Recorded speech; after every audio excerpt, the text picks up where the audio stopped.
समझ नहीं आ रहा अपने सैलरी इंक्रीमेंट का क्या करूं। बेटा इतना क्या सोच रहा है, अपने म्यूचुअल फंड्स के एसआईपी का टॉप अप करा ले। This is the right time. क्या समझ में नहीं आया।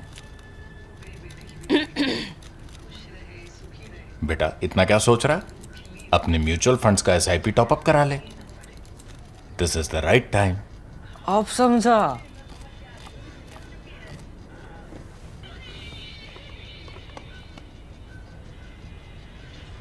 Mutual fund investments are subject to market risks.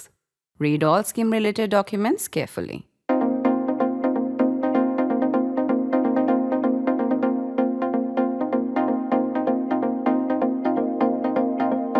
Even in the most innocent times, nobody in Punjab would believe that the OTT release and then the sudden withdrawal of Hani Trehan, Diljit Dosanjh, Satluj was without political motives. In this era of conspiracy theories, everybody in Punjab seems to have their own insight into this. If the BJP wanted to stop the film, as CBFC's 127 proposed cuts showed, it could have easily made sure Zee would not release it. Zee is also owned by somebody very close to the BJP politically. Then, why would he pull it in 48 hours? Everybody would have known that once out in digital form, it will be shown widely. Because once the digital genie is out, nobody can put it back in the bottle. If anything, the controversy will give it more fire and fury. The buzz in the BJP headed for elections early next year is who benefits the most from this controversy or who will it hurt the most. As usually happens, one outcome leads to the other. Let's list 4 things the film does, the 4 things that are important for this analysis. 1. By focusing on just the man who investigated fake encounters after the militancy was over, it's playing into a generation-old grievance. The film will rekindle fresh anger with its revisionism. 2.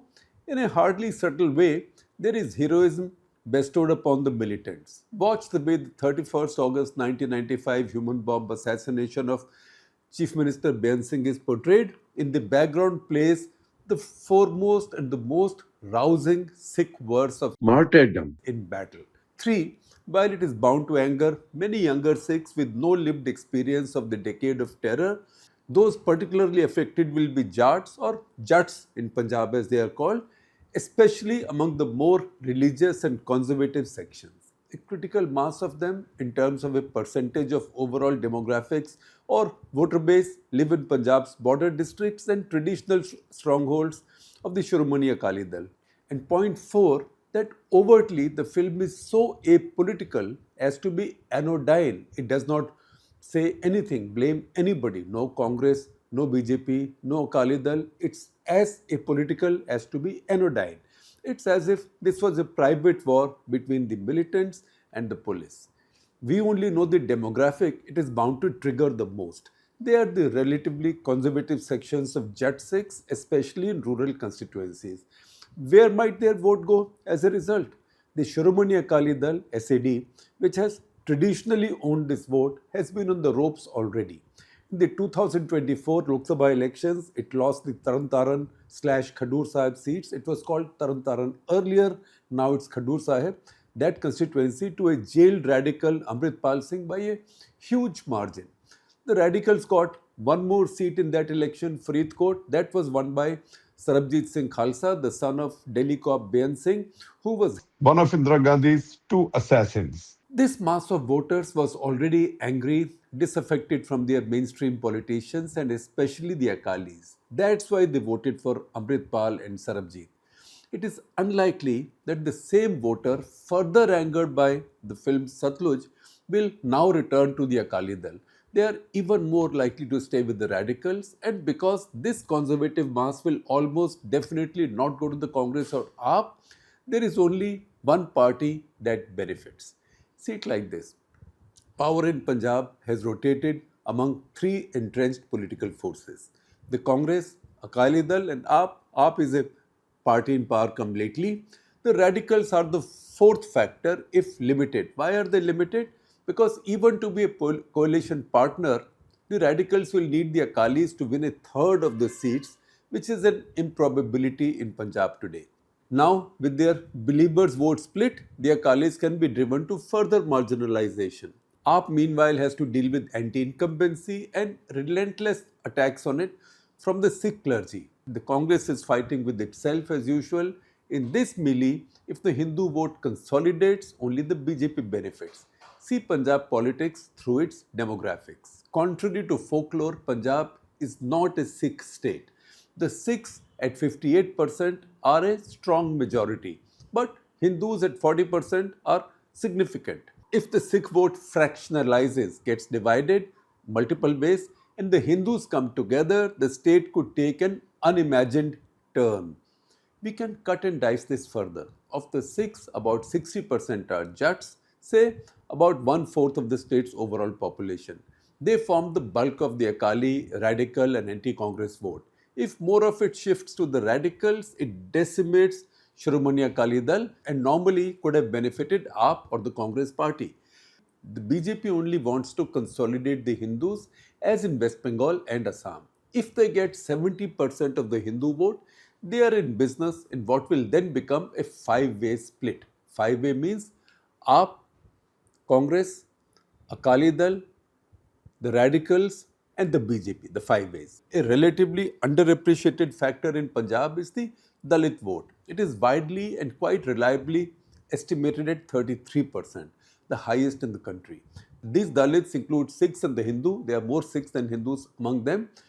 They form 35% of the Sikhs. Traditionally, the Congress had a foothold there, but AAP cut into it. An important point is the sway that many Babas and Deras have on this vote bank. That's why rape convict Gurmeet Ram Rahim gets paroles on the eve of any election, even a panchayat election in Punjab or even Haryana. The BJP has built this constituency for a very long time. Next week, the Prime Minister visits Punjab. He will go to Jalandhar to inaugurate the new railway station. But the really politically significant move will be his expected, I said expected, not yet announced, his expected visit to Sachkhand Dera Bala, the seat of Sant Niranjan Das Ji.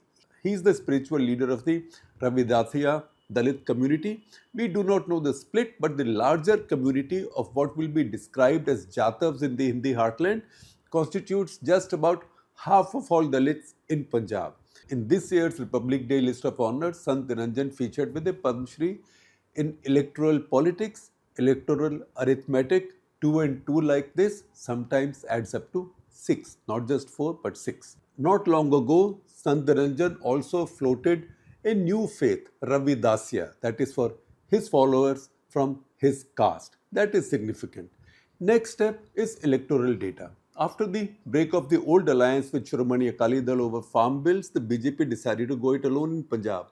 It was arrogance and suicidal. It was widely thought. Sure enough, in 2022 assembly elections, the BJP got just 6.6% vote. But in the 2024 Lok Sabha polls, it went up to 18%. We know that national elections are different. Narendra Modi is on the ticket. Still, a three-way increase is quite significant. It gave BJP the hope that it can grow further in Punjab. It sounds even more impressive, the BJP gain, given that the Congress and AAP were at about 26% each and the Akalis were reduced to 13.4% as conservative Sikh vote moved away from them to the radicals. The Akalis are looking down the barrel now. You can understand why they are in such a frenzy organizing shows of Satluj in every village of the state.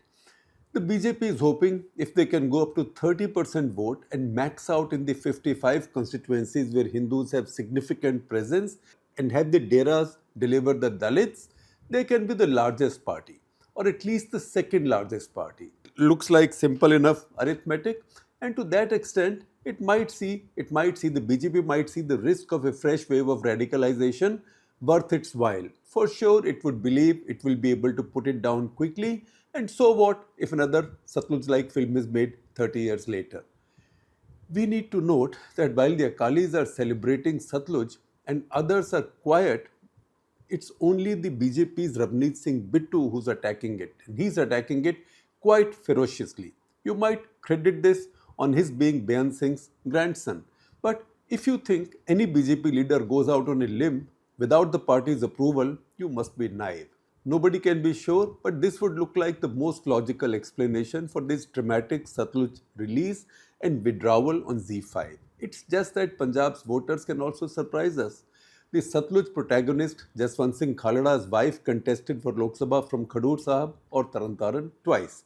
In 99 for a breakaway Akali Dal and lost her deposit, got very few votes. And then in 2019 to finish third with the Congress party winning the religious Sikh seat in the state because of the split in the Sikh vote. In 2019, she was fielded by Punjab Ekta Party that Sukhpal Singh Khera formed after breaking away from Aam Aadmi Party. Khera is now in the Congress Party and among its most vocal voices. All of this so you don't tell me again that you thought only Bihar's politics was complicated.